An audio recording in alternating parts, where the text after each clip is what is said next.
Hi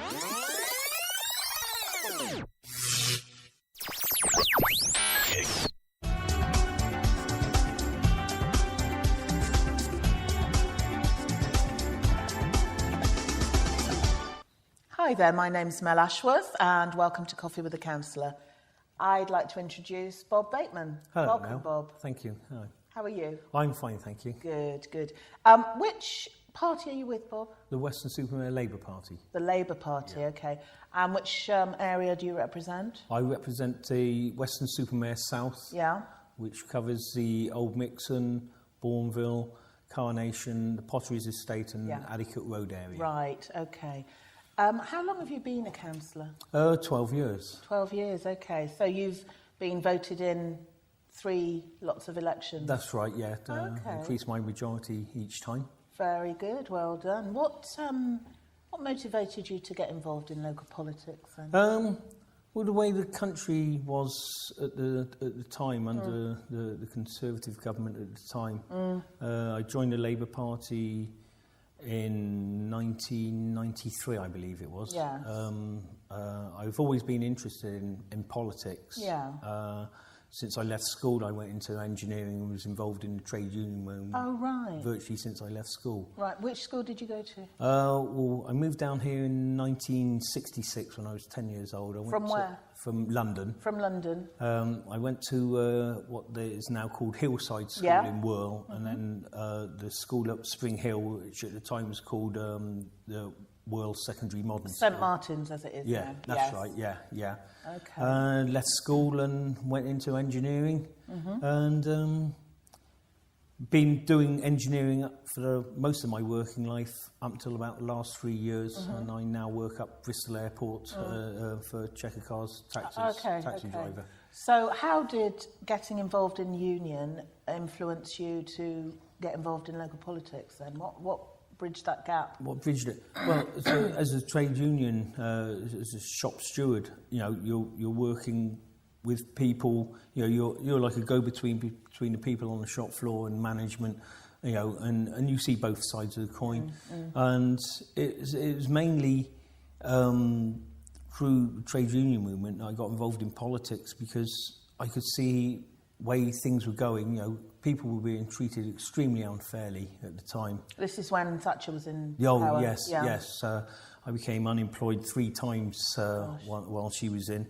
And that actually made me join the Labour Party after seeing a speech from John Prescott. Yes. And the following day in the national newspaper there was a thing to join the Labour Party, and I joined in 1993, yeah. And you haven't looked back? No. Wow, okay. I really enjoyed it. Yes. Have you ever met John Prescott? No, I've seen him, but I never actually met him. I just met out Tony of Blair. Yeah. You've met Tony Blair? Yeah. Excuse I don't know if me. that was good or bad. Quickly moving on. Yeah. So you were from London originally, came down to Western, went into engineering. What changes have you seen in local government that maybe sorry, I'm waffling now, Bob. Yeah.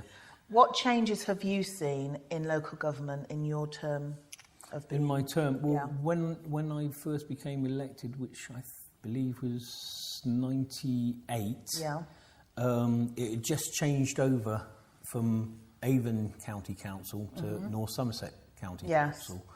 And Avon was far too big. It was all centred around Bristol, and Western was like a satellite thing. Wasn't good. But since then, it's become more local. Within North Somerset and Western Supermare. You got more more control over things now than before. Of local issues. Yeah. Okay. What do you think makes a good councillor, in your opinion? Someone that is prepared to listen, works hard for their constituents that elected them, and when you see things that are going wrong, in your opinion, are going wrong, to stand up and say, no, this is wrong, and put across your point of view. Okay. What are your thoughts on this snow dome that they're building out at Locking. Have you? I think that would be absolutely ideal if it goes ahead. It'll certainly be a great tourist attraction for Weston-super-Mare in particular, and North Somerset, but mainly sort of Weston-super-Mare. I think it'd be great if it actually does happen. Because it's going to have one of the biggest climbing walls in Europe, yeah, in the world. That's right. Yeah, I think, and the ski slope is, I think it's 70 metres long or something. Will you go on it? Probably not. I've done a parachute jump, but I haven't Very for good. charity. But I haven't. I've never gone skiing. It's never really appealed to me. I don't like the cold. What are your hobbies, actually? My hobbies, at the moment, I haven't had much time for hobbying because I'm self-employed. I'm usually quite busy all the time. Yeah. But I used to, when I had time, I used to love doing gardening. Yes. I spend hours out in the garden. Yeah. But I'm afraid that's gone by the way now, so I don't your get wife much has time. to do it, I presume? No, we actually changed it and took the garden away. Actually, oh, really? And built a big shed in there on the garden instead. Okay. You must get a lot of support from your wife, surely. Oh yes, so busy you've got to be. If you're in politics, any level of local government or even outside it, within the party, it's a lot of time and a lot of hard work. Yeah, you have plenty of support. And Josie, I've been married to Josie now for 23 years. Wow. And she's very supportive, and she's also involved as well. Right, great. Now, one of the questions I love to ask councillors is 3 people that you'd like to invite to a dinner party. Yeah. Who would they be? Probably Sir Winston Churchill, John F. Kennedy, and Martin Luther King. Okay. I think they were probably the 3 most important people and done a lot of work for Britain and the world in the 20th century. Right. And I'd love to sit down and have a chat with them, talk to them. Yeah, it sounds like a very interesting dinner party.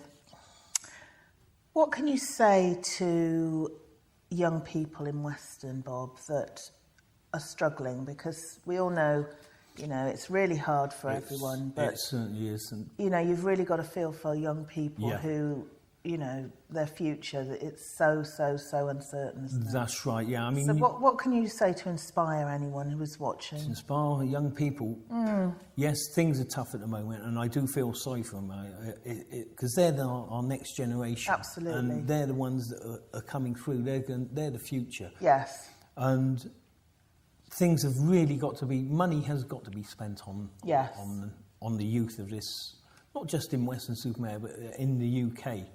Because they're actually cutting the youth work budget. Yeah, and I think that's just incredible that they want to cut the youth thing, because they're the future. They're the ones that will take over from us. Absolutely. Get it wrong with them. Yes, and it's a lost generation. There'll be a lost generation if we've had that in the past, back in the 80s. Money has got to be spent on the youth. They're the most important. Probably the most important people, the youth of this country, and the elderly as well, and our servicemen as well. Money has got to be spent on it. Where it comes from, I don't know, but it's got to be spent on them. There is ways of getting money.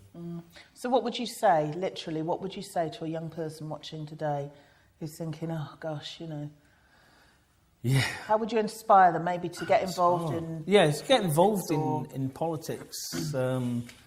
Where would they start? Where would they start? Yeah. Well, they can actually join a political party. I mean, there's telephone numbers. Hopefully they would be inspired to join the Labour Party and, have social justice and actually improve lives for everyone, for, right across the age spectrum, but in particular youth. But yes, join the Labour Party and get involved. That's the only way you can change things, rather than sit at home. Yeah. Actually join a get out there party, and do something and have a voice. Yeah. Blue sky thinking. Yeah. So without limits. Yeah.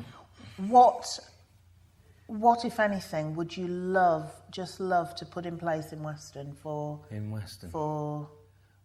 Well, I mean, the residents. I mean, there's a big thing with the Tropicana. I mean, we need a new swimming pool on the front well, we need a new swimming pool in Weston-super-Mare, whether it's the Tropicana or elsewhere. We do need a swimming pool in Weston.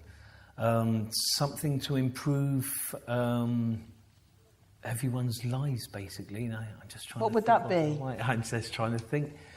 Well, you'd have to talk to people to find out what they want. Yeah. You know, if I had a huge, great, massive pot of money and there was no limit, I would actually consult with people and ask, what is it you want? What is it you want? And you'd get a million different answers. Yeah.